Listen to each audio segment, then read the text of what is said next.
Imagine a house, Mr. President, an unfinished one that is still being built. Where do we begin? Of course, with solid foundations, a level ground, as well as an honest blueprint. Hindi pwede ang mga shortcut. Hindi pwedeng madaliin. Kung babaliwalain ng mga architects at mga engineers ang mga basic requirements, hindi magiging matibay ang itatayong bahay.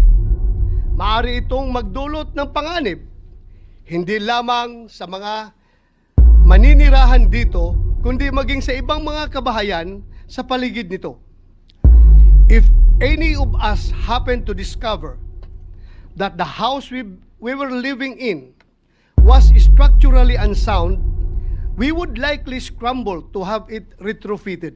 Ang proseso ng impeachment ay kinakailangan na nakatungtong sa isang solidong pundasyon.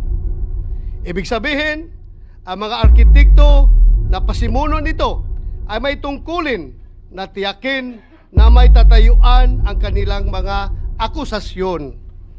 Ngunit, ang impeachment ay isang proseso na hindi nakasalalay lamang sa mga arkitekto o mga instigador nito.